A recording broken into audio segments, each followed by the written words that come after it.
Bismillah ar-Rahman ar-Rahim. Today we are going to discuss the abdominal examination or the so-called examination of the abdominal system in general. To start with, as we did last time, we have to do the general examination first. Number one, you have to look at the patient carefully and try to talk to him. ايش اسمك؟ محمد Bawal. And ask him about time, place and person, etc. in order to make sure that he is fully oriented. You know what time is it now? About? Yes. After Asr or after Maghrib? What time now? Nasser. Hmm. Maybe Arba. Maybe about excellent. And place, of course, and person, because you know chronic liver disease in particular is famous of being associated with the so-called hepatic encephalopathy, a complicated, a famous complication. Hepatic encephalopathy present sometimes with disorientation to time, place, or person. And the general body build of the patient may give you an idea. Those people with chronic liver disease, advanced liver failure, you will observe that they are classically jaundiced. Even you can observe jaundice from some distance. And when they talk, you can smell, so-called fetor hepaticus. While you take history from patient, you can smell him. Abdomen, of course, will be distended. Sometimes you may find local bulge here or there. But to speak about general examination, the mental condition of the patient, the orientation or disorientation, the color of the patient, whether he is deeply jaundiced or severely pale, and the smell. And then again you have the choice. You may start by the head and neck and then go down, or start by the hand and then head and neck and go limbs, whatever. So let us start by the hand. What are the important signs of the hand of a patient with, for example, chronic liver disease? Clubbing is an important sign. And as I said last time, the definition of clubbing is the loss of angle between the nail and nail bed. This angle here, between nail and nail bed. Sometimes it is only grade 1. That's only loss of angle with fluctuation. Or maybe more than that, grade 2 or even 3. The color of the nails also may be of importance, especially if the patient is bleeding. You may find nails are pale.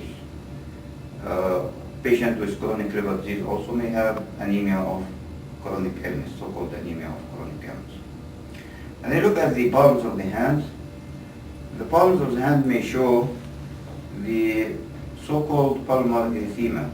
Palmar erythema, we mean that erythema which involves thenar, hypothenar eminence and the distal parts of the fingers, while the center or the middle part may not be that erythematous. Palmar erythema, in case of a chronic liver disease, is due to accumulation of certain toxins. Some of them are vasodilators. And once you are talking about toxins, don't forget to check for flapping tremors. Do like this. So ask patient to open his fingers this way, make sure that the elbow is stretched, and then ask him to get his hand extend position, and a little push, not too much, like that. Then wait and see. Again. If there is flapping tremor, you will notice that the patient will start to do like this. Flapping tremors are coarse tremors, of course, and in the case of chronic liver disease, they indicate again toxin accumulation, and these toxins are supposed to be detoxified by the liver. Many times in deeply jaundiced patients, we may be able to observe the jaundice even in the skin. Skin color will help us out. And then look at the sites of the IV cannulation or blood samples, or the skin in general of the hand, especially at the IV, at the venous side, because those people are bleeders by definition. Once you introduce a needle in a vein or take a blood test from here or there, it may be followed by a big ecchymosis because of the defect of the coagulation factors. Or it may be spontaneous even in the skin, anywhere, upper or lower limbs, abdomen, chest, anywhere. Again, this is because of a defect which occurs at the factor itself, which is the liver, cannot synthesize the clotting or coagulation factors. Temperature of the hand, generally speaking, chronic liver disease patient may be warm, especially alcoholics, if the alcohol is a cause of the chronic liver disease. Pulse. Pulse volume is of importance to us because once they accumulate vasodilator substances, you observe that the pulse volume is high. And if you check the pulse and find that the pulse volume is high, then the next step is to ask patient to do like this and check for collapsing pulse. Collapsing pulse, as I said last time, is seen whenever there is marked difference between systolic and diastolic blood pressure, the so-called pulse pressure. So the pulse pressure will be high. And this condition, don't forget when you measure the blood pressure to record it very carefully, because you will find that the difference between systolic and diastolic blood pressure is really high, maybe 60 or above. Vital signs, of course, including temperature, pulse rate, comment on the pulse in the usual way, we all know about it, and then respiratory rate. Take this opportunity and check respiratory rate. What is common here in chronic liver disease, that you find the patient, most of them, not all, are hyperventilating or tachypneic. Pulse rate will be high. Respiratory rate. Any respiratory rate more than 18 is considered to be tachypnea. Now what is the cause of that? Because of ammonia. The ammonia effect on the respiratory center, and it has a stimulant effect, stimulating and increasing respiratory rate. The commonest acid-base disturbance in a patient with chronic liver disease is respiratory alkalosis, because of the stimulant effect of ammonia on the respiratory center. Those people are washing out carbon dioxide. And then you can look at the skin carefully. Some people, especially those with metabolic disorders, you'll find the skin with a characteristic color. It's called, it is dark color, bronzed color, as in those with hemochromatosis. So skin will have certain color, which is in between black and green, like this. And this is due to deposition of hemosiderin. What is the relation? That hemochromatosis, as you know, can induce chronic liver disease by itself, and even it may proceed to the famous complication of hepatocellular carcinoma. So you have to be careful on commenting on the skin color. The hair distribution itself is of importance here. We know that the male has more hair than female, usually, especially in certain areas. Those people with chronic liver disease, because of high level of estrogen, may lose that hair. Estrogen is supposed to be detoxified by the liver, but in this case, patient may not be able to do this job, and hence there may be loss of hair from the masculine places. And since we talk about masculine areas, we have to look carefully at the beard and the mustache. Normal males should have beard and mustache. If a patient has chronic liver disease, this may fall down, again due to accumulation of estrogen or high level of estrogen. Ask patient to look up please, up there, and look for pallor, because, as I said, they may have anemia of chronic illness versus anemia due to bleeding or severe varices or whatever.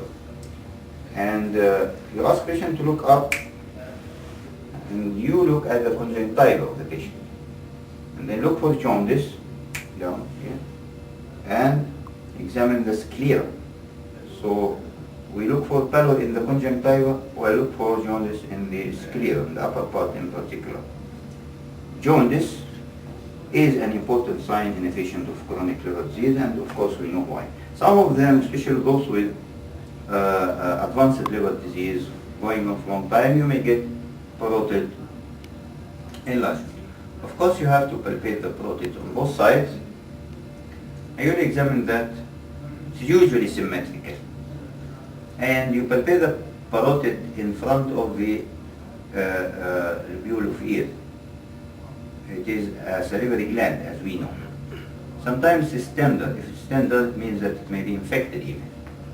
So parotid enlargement is a sign of chronic liver disease.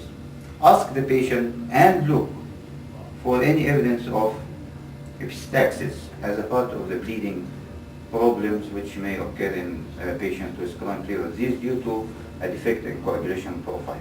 And as I said, always smell the patient. You'll be able to smell the fetal hepaticus. Get your tongue out. Out. Yeah. I look at the tongue of a patient. Many of those patients with chronic liver disease, they have the so-called glazed tongue or smooth tongue.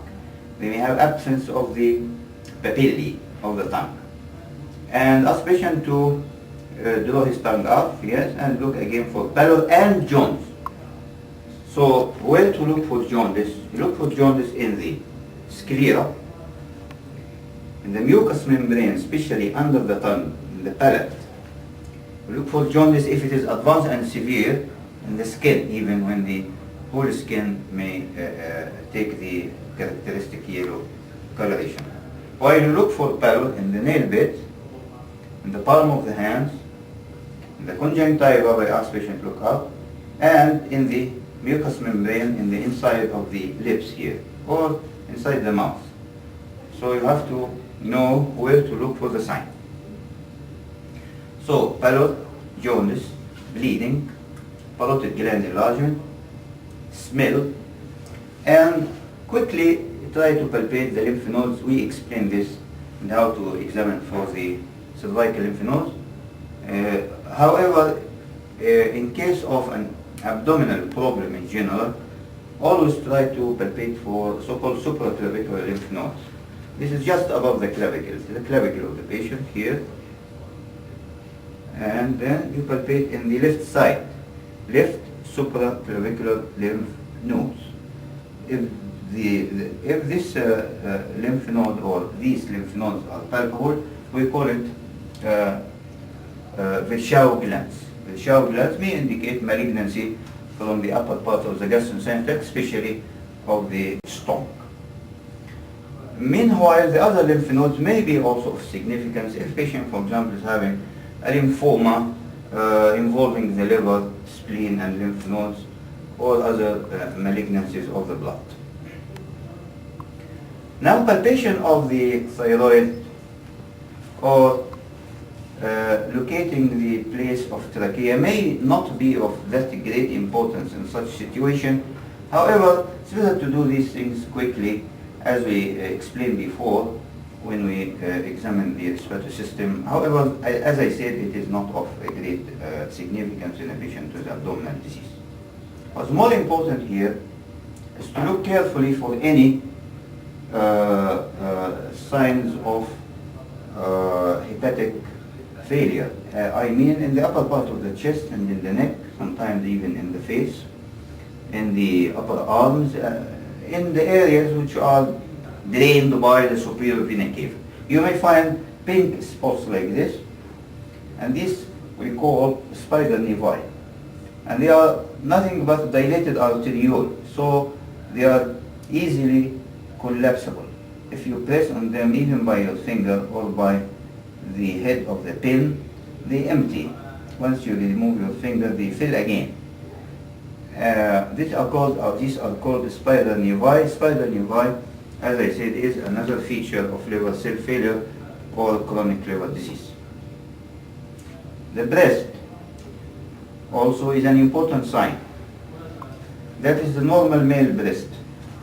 There is no swelling, and if you palpate, you don't feel any abnormality. What do I expect in a patient with a chronic liver disease? Sometimes you may get glandular tissue in this area, around the areola. In this area, around the areola. This glandular tissue, if it is there, is firm, sometimes mildly tender, we call it gynecomastia. Can chronic liver disease give gynecomastia? Of course, no. The answer is yes. And mind you to go and read about the differential diagnosis of gynecomastia. All of them is a chronic liver disease, again, because of accumulation of estrogen in the body of a patient like this. And then You may go and examine lower limbs. When you go to the lower limbs, check carefully for lower limb edema. Because as I said, this is a chronic liver disease. One of the important functions of the liver is the synthesis of albumin. Patients with chronic liver disease may develop hypoalbuminemia state. In hypoalbuminemia, you get lower limb edema, which should be bilateral, and sometimes, most of the time, symmetrical. Again, remind you with the fact that you press with the thumb on the chin of the tibia, that is the anterior surface of the tibia, with your thumb. Press firmly, not very strongly, and keep it for 15 to 20 seconds. And then you remove it. You can see the edema. I think it's clear in this patient. If you come close, you can see that in place of my finger there is pitting edema here. Pitting edema may be caused by a variety of reasons, but in a patient with chronic liver disease, we consider it as a sign of hypoalbuminemia. And then you compare with the other side. Again, with the thumb on the chin of the tibia, apply pressure for 15 to 20 seconds on the anterior surface of the tibia. Then after that, you remove your finger. Again, you can observe the edema. Some people, they try to grade the edema. They say, for example, grade 1 if the edema is around the ankle, grade 2 if the edema is in the leg up to the middle, grade 3 to the knee, and grade 4 anything above it. However, this is not of importance. Or you can just say there is edema around the ankle, there is edema up to the middle of the leg, there is edema up to the knee, there is edema extending above the knee. But the important thing here is to do the test in the proper way and comment as edema, which is pitting edema, unilateral or bilateral. And then you say up to what? Up to what level? This may be very important in patients with edema state in general. Other signs like ecchymosis or bruises, as we said in the upper limbs, you may find it also here in the legs, especially with mild trauma. You may get big area of ecchymosis or bruises indicating coagulation abnormality. Please don't forget to palpate for dorsalis pedis and other arterial pulsation, and we explained this in the previous time in details. And then you go to the abdomen proper. When you examine the abdomen, the patient should be exposed from the nipples till the actually, ideally speaking, should be from the nipple to the knee, but of course we cannot do this. It is sufficient to expose from the nipples to the symphysis pubis. And then start the examination by the so-called inspection. You stand at the foot of the bed. Make sure that your patient is well centralized, like this. And then look carefully at the abdomen and comment on symmetry, if it is symmetrical or not. In this patient, for example, I noticed that the left side, the left hypochondria is a little bulgy. So we say that the abdomen is not symmetrical, it's bulging a little on the left upper quadrant. And this is it. Nothing else can be done from the foot of the bed other than commenting on symmetry. And then you move to the right side of the patient, and always be on the right side of the patient whenever you examine any patient. And start to complete the inspection. What type of breathing is happening? This man is breathing mainly by the abdomen, so call it abdominothoracic. And can we see any visible swellings or masses? In a patient like this, we can see that there is some swelling in the left hypochondrium and also another one in the right hypochondrium. So we'll say that there is swelling in both right and left hypochondria. We are going to describe it in details when we come to the patient. and any dilated veins will be of great importance. Now, dilated veins of the abdomen could be one of three possibilities. Either you'll get dilated veins on both sides of the abdomen, or only one side sometimes, and the direction of blood flow will be from below up, and I explained that before. If this is a vein here, this area,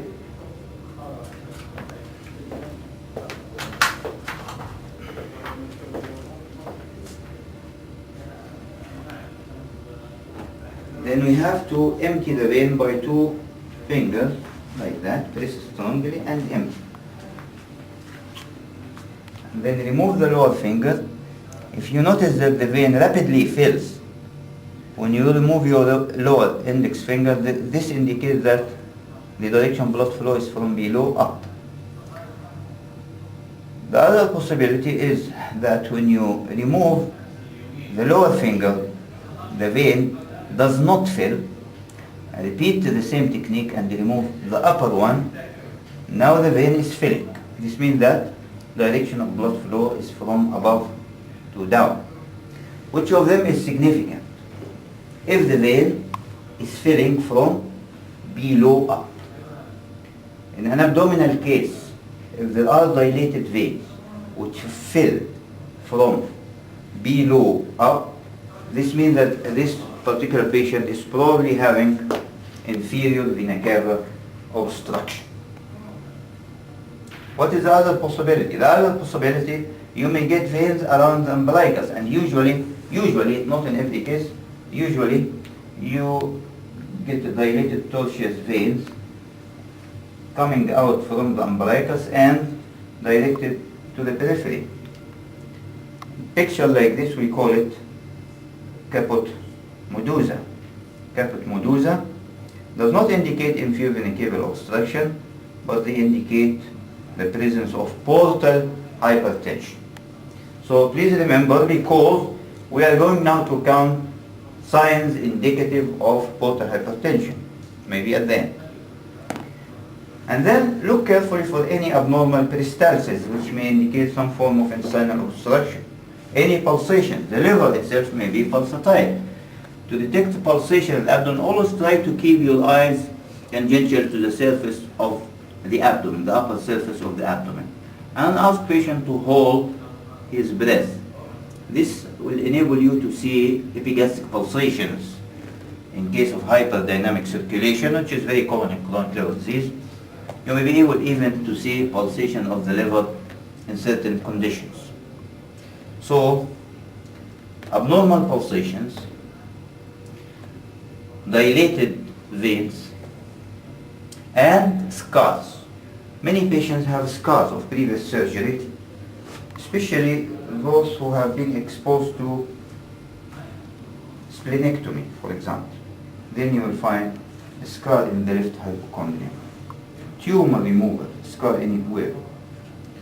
Previous laparoscopic maneuvers, then you get 3 or 4 scars, small ones.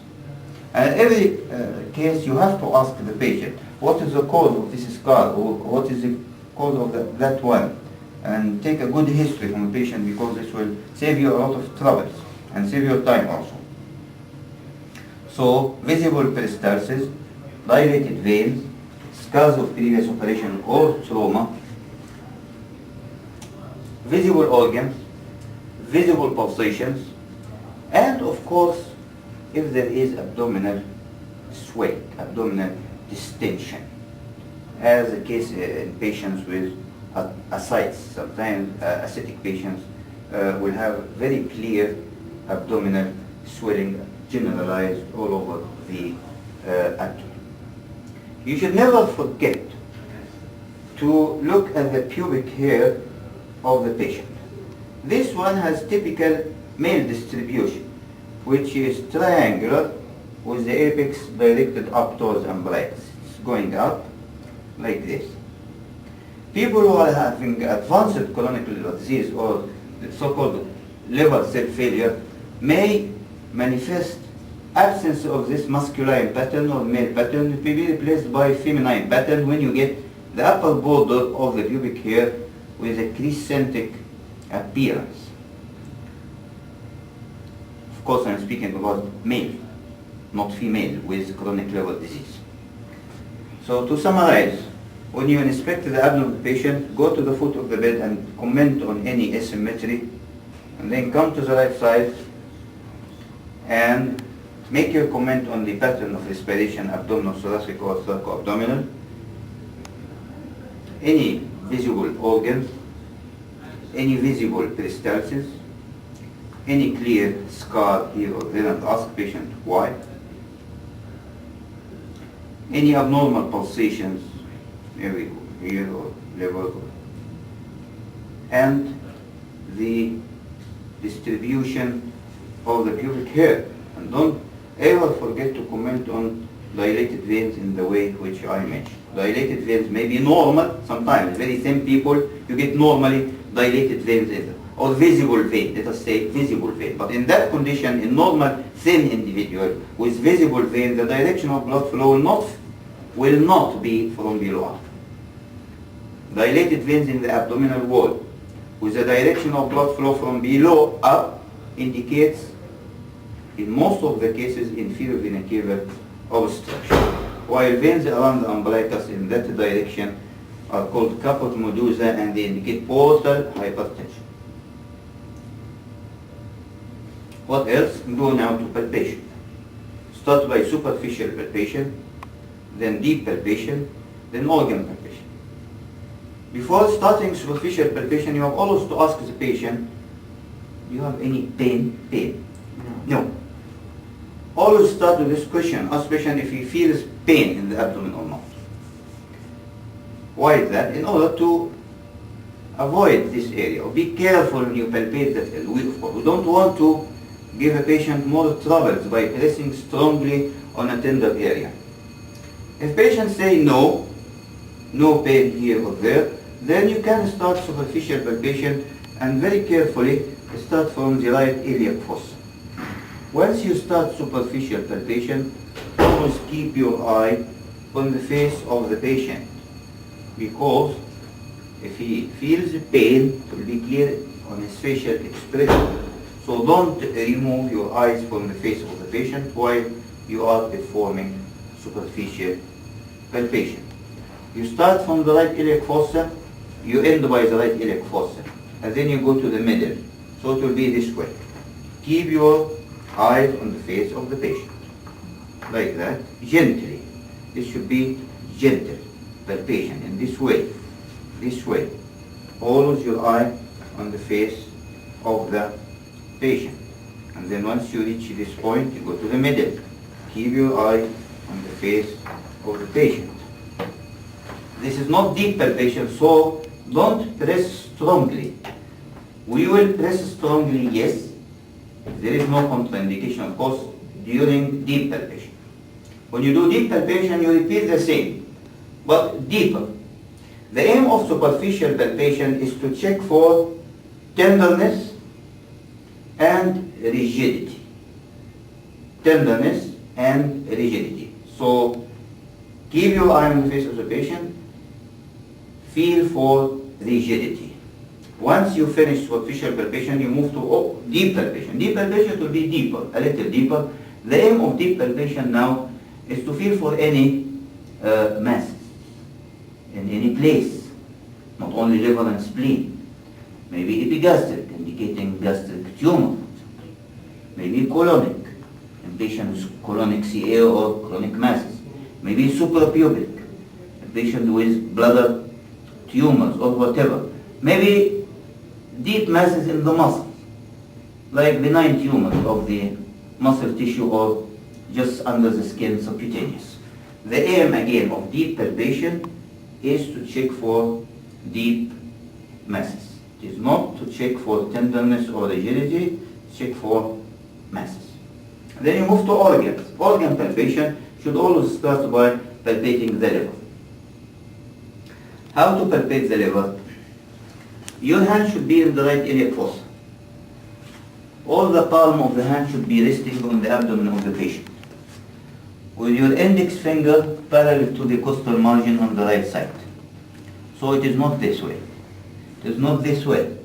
You always be in this position. The hand, all of it is resting with your index finger parallel to the costal margin of the patient. And then press strongly and ask patient to take a deep breath. Take a deep breath. Like this. Yeah. And then now you feel again. Now observe that I will not start to feel unless patient is taking deep breath, because this is the time when he is taking the deep breathing. This is the most suitable time to palpate the edge of the lever. So I'll do it again. No, stop. Now I press. Now you feel again. Okay. Take a deep breath. Now I can feel something. Take a deep breath. Notice that I feel by the index finger, not by the tips of the finger. And again, I will feel only when he is breathing deeply. Why is that? Because when he breathes deeply, the lever descends down. This is the time I can feel the edge. Not to feel when he is expiring, when he is in a phase of expiration, because during expiration the lever will go up again. So try to match your fingers with the respiratory movement of the patient. So press first, take a deep breath, now start to feel. Then move a little up. Press, take a deep breath, now start to feel. Press strongly, take a deep breath, now start. And you move your hand a little up like this. So you move your hand a little up.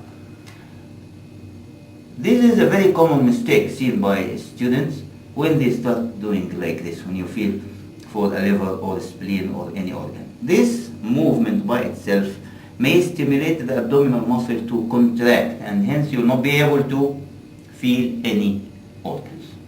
So don't do this. Again, don't do this or this. Always rest your palm on the abdomen of the patient. Keep your index parallel to the costal margin. Move in this direction. Try to feel the edge of the lever only in deep inspiration. First apply pressure, then ask the patient to take a deep breath, and then feel. Apply pressure, never deep breath, and then try to feel. A little movement like this.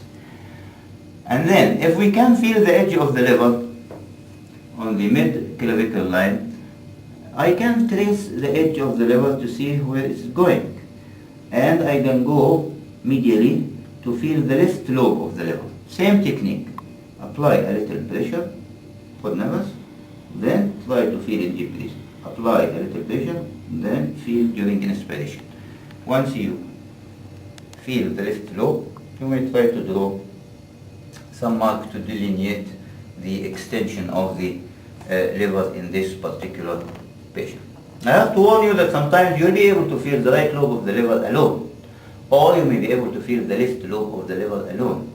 Other cases you may feel both right and left lobes. How to comment? Now in a patient like this, for example, if I can feel the edge of the liver at this line, which we draw now, we say that there is a palpable liver. The edge is palpable. This is the costal margin.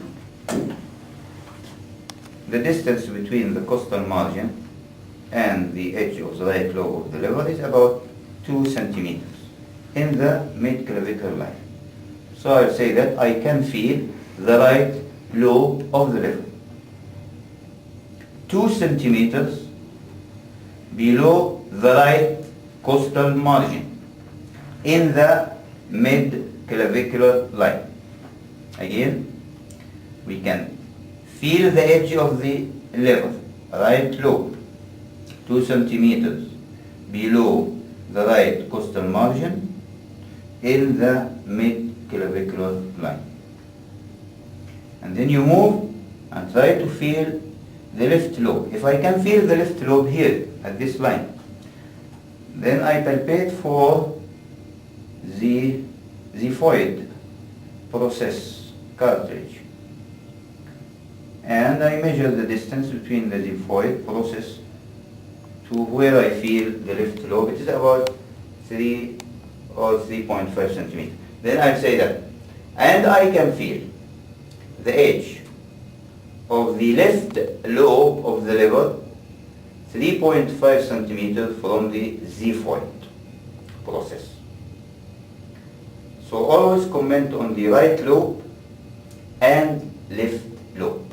Right lobe in relation to the right costal margin in the mid-clavicle line, left lobe in relation to the xiphoid cartilage in the midline exactly.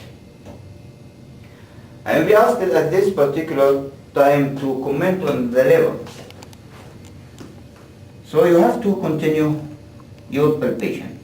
Once you get the edge of the level, feel the surface and see if it is smooth or nodular. Smooth or nodular. And press a little on the level to get an idea about the consistency.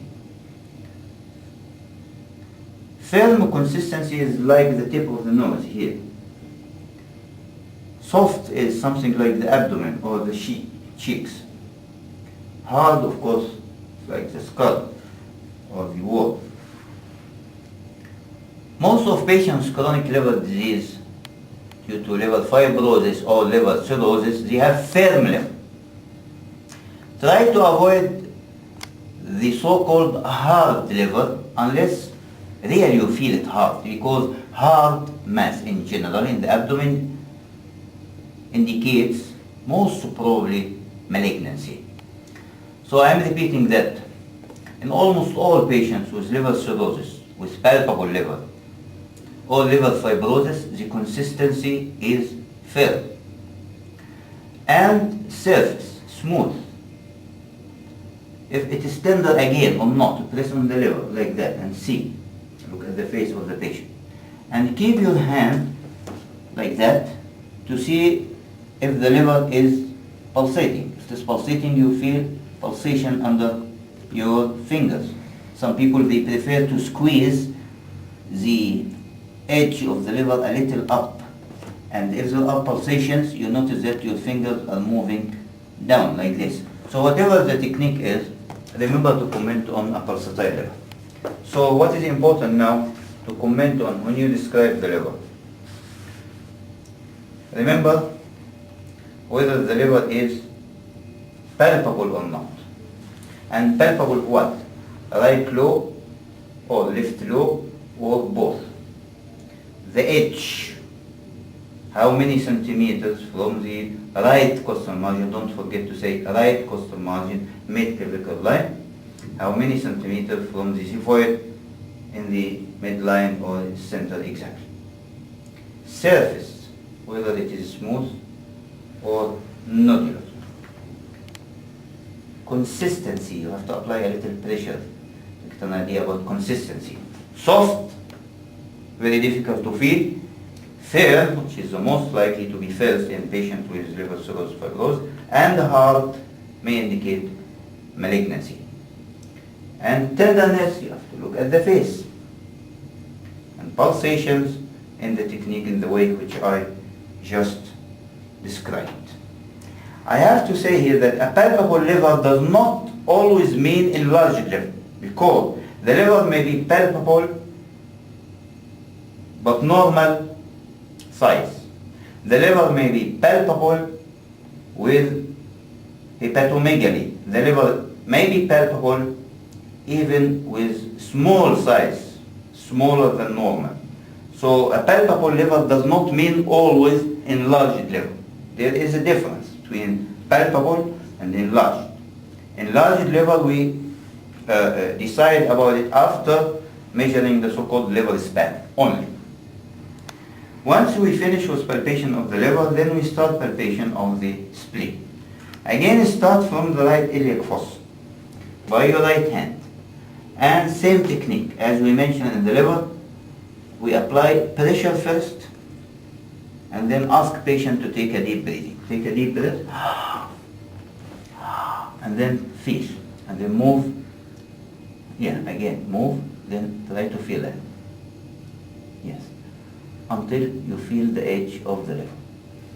I have to say here that even if you know or you have in mind that the spleen is not crossing the midline, still you should start your palpation of the spleen from the right iliac fossa. Apply pressure. Ask a patient to take a deep breath and then move your finger when he is breathing in. Pressure, then move your finger. Pressure, then move your finger. Pressure, then move your finger. Pressure, move your finger during the inspiration until you feel the edge. Once you feel the edge of the spleen, then you start to feel and describe the spleen as an organ, like what we said in the river. The edge, almost all the edges of spleen are sharp. Sometimes, not frequently, it may be rounded, but most of the time it is sharp edge. The surface of the spleen, smooth. Consistency, tender. Someone may ask, can you get tender spleen? Answer, of course, you can get tender spleen in inflammatory conditions, in patients, for example, with splenic abscess, in patients with splenic infarction, sometimes in rapidly expanding tumors involving the spleen, like in hematological malignancies. The spleen may be painful and tender, so I have to be careful. So the edge, the consistency, the surface, and tenderness, if it is tender or not. But there is nothing called pulsatile spleen. So don't comment on pulsations here. Only the edge, the surface, consistency, whether it is firm or hard, and tenderness. And most important is the measurement, your measurement. Here we will measure from the tip of the spleen, which I can palpate, till the left costal margin. You draw a line like this in the direction of the splenic enlargement. Spleen, usually when it enlarges down and a little medially. Sometimes if it is usually enlarged, it may even cross the middle line like this. So we'll say that it is 4 centimeters from the left costal margin. Move your finger on the medial border of the spleen. Sometimes, if really spleen is enlarged, you may be able to feel for the splenic notch, and you can feel it by 1 or 2 fingers. This is an important sign. The splenic notch on the medial border is an important sign. Why? Because it helps to differentiate splenic mass from kidney mass. Sometimes kidney mass is so big that it can be felt even anteriorly. And hence you may be asked how to differentiate. How to know for sure that this is a splenic mass and not a kidney mass. The answer should be, number 1, the anatomical position. This is in the left hypochondrium. Only. It's not filling the loin, not filling the renal angle. Number 2, the direction of enlargement. Direction of enlargement, infero-medially. Infero-medially. What else? The fact that you cannot put your hand between this mass, which is a spleen, and the costal margin. In other words, you cannot reach the upper border of the spleen. While kidney, if this is a kidney mass, you can reach the upper border. You can put your hand between the kidney mass and the costal margin easily. The presence of a notch, as I said, helps to differentiate splenic mass from kidney mass. The kidney mass does not have a notch, which is on the anterior border, as I said before. So, the anatomical position, direction of growth or enlargement, the presence of notch, whether you can or you cannot put your hand between the mass and the costal margin. Ballotment. You may try to do ballotment. Kidney is a ballotable structure.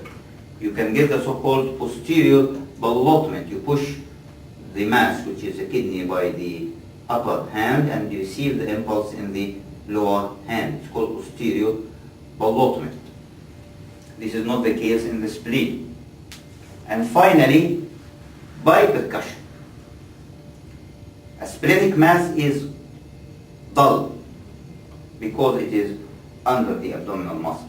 It is intraperitoneal structure and intraperitoneal growth, while kidney mass is resonant on percussion, not because the kidney itself is resonant, but because it is overlapped by bowel, by the colon, and the colon, as we know, is full of gases, and so that resonance is the resonance of the colon, which is overlying the kidney mass. So to differentiate between splenic mass and kidney mass, you have to do the techniques which I mentioned, and it is very important to differentiate between kidney and splenic mass in any patient. Once you finish palpation of the liver and spleen, try for palpation of the kidney itself. One hand, which is the right hand, should be in the renal angle of the patient. Let us do it on the other side. One hand in the renal angle. The other hand in the front like this. Apply a little pressure. Ask patient to take a deep breath.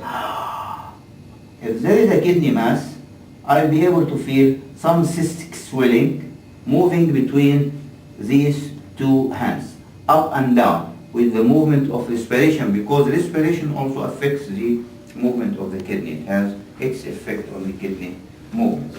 And you do the same on the right. Start by the right and on the left. If you get a kidney mass, do the ballotment in the same technique which I explained before. Important also to try to feel for the upper border of the urinary bladder. Some people, especially those who are in pre-coma or coma, may get retention of urine. They are unable to pass, and hence the urinary bladder will start to enlarge until you can feel it, even up to the umbilicus. Missing a urinary bladder distension may be very bad for a physician because it's bad pressure on the kidneys, and if the patient is awake, it is very painful.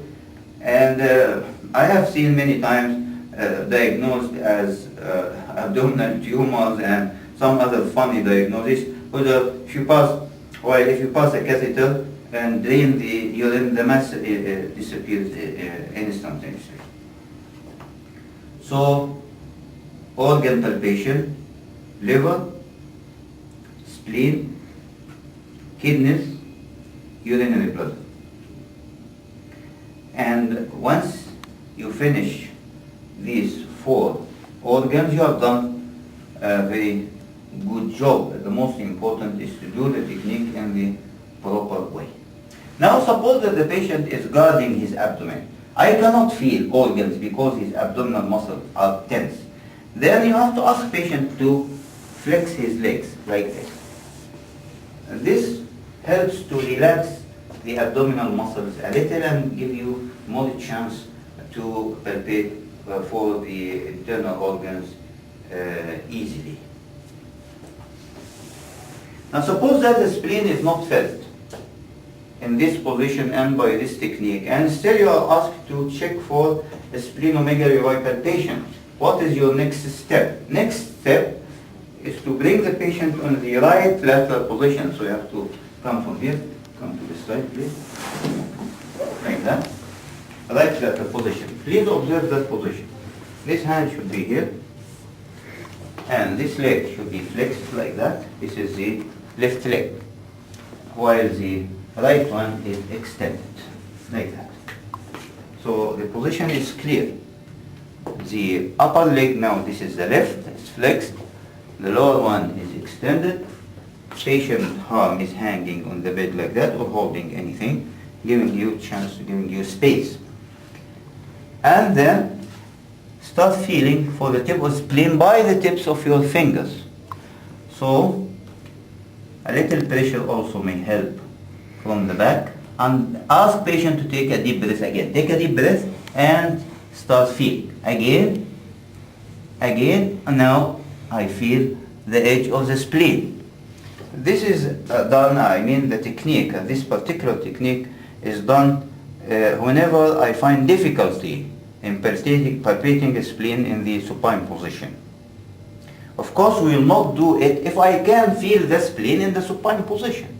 So, again, right lateral position with the left leg flexed, the right leg extended, the hand or the arm is hanging, the abdomen is relaxed. This position helps to relax also the abdomen and brings the spleen near my fingers. A little push from the back and palpate by the tips of your fingers until you get the edge of the spleen. Ask him to take a deep breath in and out as we said before. So I repeat that we don't do the right lateral position for palpating spleen unless I am unable to feel a spleen in the supine position. Once we finish with organ palpation, the next step is percussion. Percussion, remember, we percuss the liver, percuss spleen, and percuss any other organs you can palpate in the abdomen, and don't forget to percuss for the renal bladder. Percussion of the liver. Of course, liver has upper border, lower border, whatever you like. Like to start by the lower border or the upper border is up to you. Let us start by percussion of the upper border. Feel for the sternal angle. Again, the space, intercostal space here is the second intercostal space on the right side. And then apply your fingers on the chest of the patient tightly. Don't let air between the fingers and the chest. Your middle finger here on the left hand should be in the intercostal space, not on the lip. Start by the second intercostal space and then percuss with the middle finger on the middle finger. Use the wrist only, don't use the elbow, don't use the shoulder. And then give the percussion like that. This is resonant, move one space. Resonant, resonant. This is done. Once you get dullness in the mid-clavicle line, as you notice, ask the patient to take a deep breath and hold it. Now I want you to do that like this. Hold. Then percuss again. Now it is resonant. خلاص. Then stop. So what does it mean? It means that there is dullness which changes to resonance if the patient is asked to take a deep breath. If the patient is asked, what do you call it? We call it tidal percussion. And it means that the dullness, which you can appreciate, is supradiaphragmatic. It is due to the upper border of the liver. We put some mark here, and then we go and percuss the lower border. Again, make sure that you are in the mid-clavicle line. Tight pressure on the abdomen. No air between your finger and abdomen patient. Relax. Open your fingers like this. Percuss by middle finger. Use the wrist. Don't use elbow. Don't use shoulder. And percuss. Now let us say that when we percuss the edge of the liver, percuss parallel to the edge of the liver. Exactly that's what we said during palpation. So, resonant, resonant, resonant, resonant, resonant, dull. So we get dullness here. Measure, and this is called liver span. So the liver span is the distance between the upper border and lower border by percussion. The normal liver span is something between 8 to 12. That's 10 plus minus 2. If the liver is more than that, let's say more than 12, then and only then you are allowed to say hepatomegaly or enlargement of the liver. So liver span will help us to detect whether the liver is enlarged or not. If it is more than 12 centimeters, then it is enlarged. This is hepatomegaly. Then you may percuss for the left lobe of the liver also.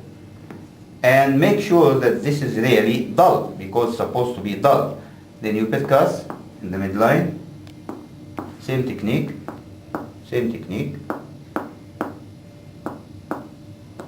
until you get dullness. Then you are sure that this was the left lobe of the liver, as previously mentioned during palpation. But the liver span indicates the distance between the upper border and lower border of the right lobe in the midclavicular line. Next, you have to percuss for spleen. As I said, in palpation, you start from the right iliac fossa. The same percussion starts from the right iliac fossa. Apply pressure. Keep your fingers in tight contact with the abdominal wall of the patient. Use the same techniques for percussion. But now you have to draw for yourself a line, certain line, which you should percuss along this line. Don't keep percussing in this way or like that, curved way. A line which your eye will draw from the right iliac fossa to where you palpated the spleen before, or towards the left costal margin in the area which is called left hypochondrium. So you percuss in this direction, that one. Resonant, resonant, resonant, resonant. Notice that I'm moving only my wrist, no elbow. Resonant, resonant, a little dull. So you say that the spleen is dull on the area which I palpated before, same place. Don't stop here. You have to continue percussing spleen until you reach the costal margin and even above it. Like that. Again. Resonant, resonant, resonant, resonant, resonant, resonant, dull, dull. Now go on until you percuss the last 2 or 3 intercostal spaces. Dull, dull. Why is that? Because, as I said, the spleen extends below the costal margin up. And that triangle, which I'm going to draw now, it is a triangle which extends from the costal, from the xiphoid cartilage along the costal margin here. This is the costal margin of the patient. And anterior axillary line, anterior axillary line, and lower border of the 7th rib.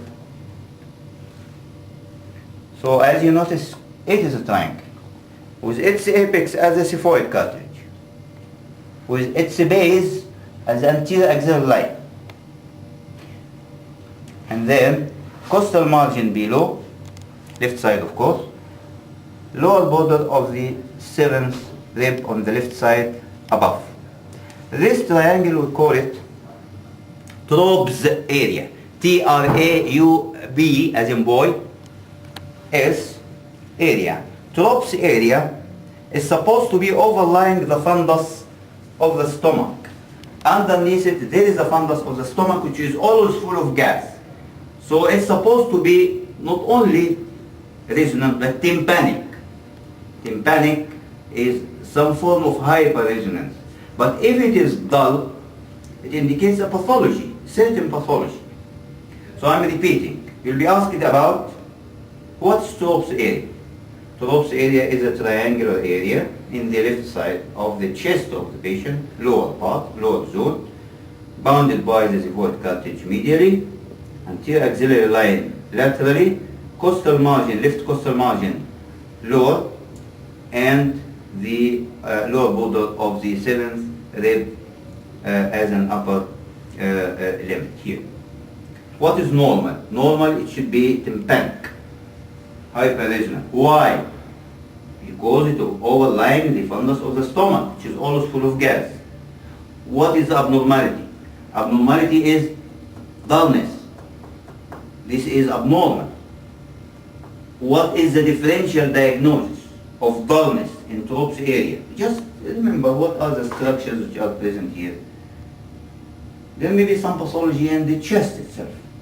So this is the chest. So any problem in the pleura, like pleural thickening, pleural tumors, pleural cavity accumulation, something, fluids, blood, will give dullness. Any pathology in the lung itself on the left side, like collapse, fibrosis, mass, etc., will give dullness, may give dullness in TROPS area. Or abdominal disease, like what I said just now, splenomegaly, because it is extending below the left coastal margin, may give dullness in TROPS area. Tumors of the fundus of the stomach may give dullness. Marked enlargement of the left lobe of the liver, if it extends till it involves TROPS area, again may give dullness. So, bone tumors, pleural pathology, hydrothorax or pneumothorax, lung disease in the same area here, atelectasis, fibrosis, masses, etc., enlargement of left lobe of the liver, and the enlargement of the spleen or splenomegaly. Many times spleen may give rise to dullness in TROPS area, but you cannot feel it. If it is just all is small, it needs some expertise to palpate such a spleen. But dullness in TROPS area may help. I mean, if you are in doubt whether the spleen is palpable or not, I can feel something here, but I am not sure whether this spleen or this is the rectus muscle of the patient or whatever. Percuss TROPS area. If TROPS area is tympanic and hyperresonance, this means that what you feel here is probably not the spleen, because if it is the spleen, that TROPS area should be, most of the cases, almost most all cases are supposed to be dull. So dullness in TROPS area is a very important sign when you perform abdominal examination. So we finish percussion of the liver for liver span, percussion of spleen in the direction of splenic cross, and don't stop at the costal margin, go and percuss over TROPS area. Remember boundaries and differential diagnosis of dullness in the TROPS area. If you feel that the bladder is full, then you have to percuss bladder from above down in the middle line, like this.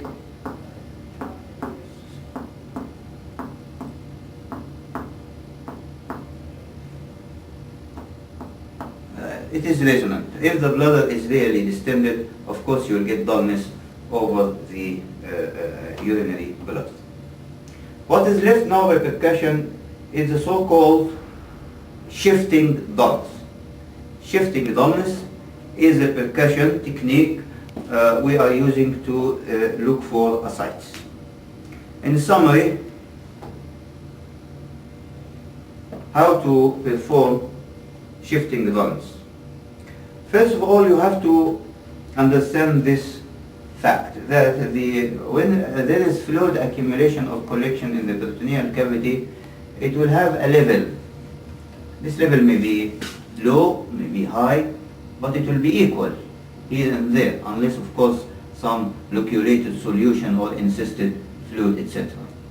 This level most of the time is in the flanks. So when I percuss, my aim is to see where is this level, fluid level. Of course the fluid is dull, gas is resonant. Number one, I should detect where is the most resonant area in the middle line. The most resonant in the middle line. So percuss from above down. This is not resonant actually. This is resonant. This is resonant. This is the best. So notice the direction of percussion from above down. Once I decide about the most resonant area, now I'll change the direction of percussion. Because as a rule in medicine, when you percuss parallel to the border you want to detect.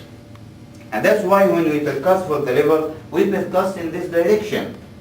Because our finger should be parallel to the edge of the liver. The same, when we percuss spleen, we percuss in that direction. Because our finger should be parallel to the costal margin on the left side. The same if you percuss for ascites, and I know that the fluid level taking that shape like this. So my finger should percuss parallel to the upper border of the fluid, whether on the right or the left. Shall I go right or left? It depends. Suppose the patient has a marked hepatomegaly. Till here, I cannot percuss the right. Then I move to the left. And vice versa. If the spleen is markedly enlarged, hugely enlarged, then I should percuss on the right side. If I cannot feel liver or spleen, no masses, I percuss right or left, whatever. So again, the middle line, percuss until you get most resonant area, then change direction of percussion. Now put your fingers parallel to the fluid, assumed fluid level. And make sure that when you percuss, you be away from the palpable organs, so a little below that splenic edge, splenic border. Okay? So I will not percuss here because there will be dullness. Middle line, maximum resonance, change, parallel to the border, upper border of the fluid, and then the same rules. Your hand should be in tight contact with the abdomen of the patient, no air. Don't percuss with one finger like this. Don't percuss on the four fingers like what we see done by some of the colleagues. Percuss only middle finger on the middle finger. And now start to move. Resonant, resonant, resonant, resonant. Well, there is some dullness here. Do it again. Resonant, resonant, resonant, resonant. Yeah. This area is dull. Next step, fix your finger and ask patient to come to this side. Again, the right lateral. Fix your finger, don't move your fingers. Always keep your fingers, the area of dullness. And wait for some time. You'll be asked why you wait. Waiting for what? Waiting for that fluid to descend down and replaced by the bowel, which will float up. So what will be under your fingers now? The colon or the intestine, whatever. After giving chance for fluid to go down and the bowel to float up, then repeat percussion again, same area. We notice the change now becoming resonant.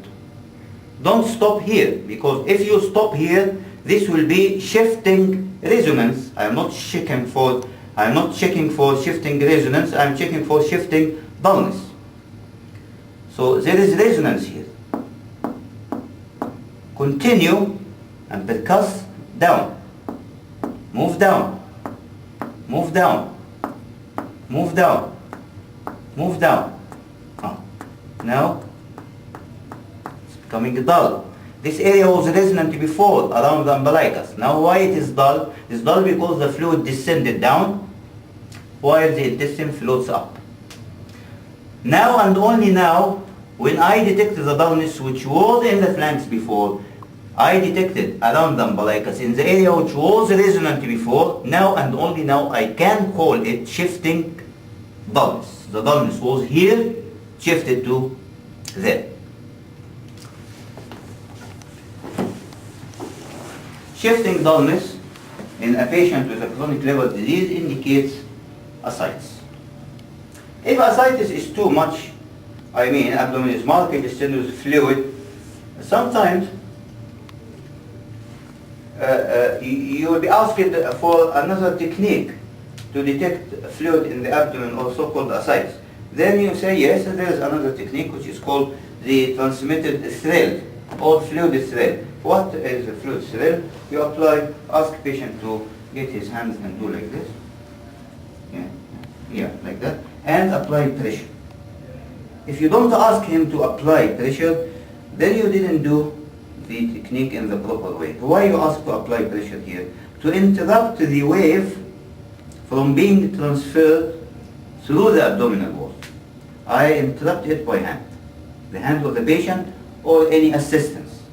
And then feel on the left flank and give some pressure or hit on the right side by 2 or 3 or even by all these fingers like that. Like that. Some people, they like to do this, but I find it not convenient to patient because this is painful. You can try it on yourself. Then do like that. Now, if I can feel in that position, if I can feel by my left hand the fluid thread, the transmitted thread through the abdomen to the other side, it indicates the presence of significant amount of fluids. I am repeating that the hand of the patient should be in midline or the hand of the assistant this way and should apply some pressure. Why you apply pressure? To avoid transmitting of the wave through the abdominal wall, which will give a false impression that there is the so-called transmitted or fluid thread. Apply pressure in the middle line, left hand on the left flank, then you apply the technique on the right side, and if there is fluid, you can appreciate it by that one. Which is more sensitive? Is it the shifting dullness or transmitted thread? Of course, the shifting dullness is more sensitive. Fluid thrill will not be positive unless there is really accumulation of very big amount of fluid in the abdomen patient, liters. Some people may say even more than 2 to 3 liters or above. While shifting dullness may be positive in as low as 500 ml only of fluid in the abdomen of the patient. That's why we consider it as more sensitive technique. So, percussion of the liver, percussion of spleen, continue costal margin, percuss Trops area, percuss any other mass you can get, and describe. Don't forget to get the liver span in centimeters. Percussion for the bladder, and then percuss for ascites, shifting dullness, and fluid or transmitted thread. What about this patient?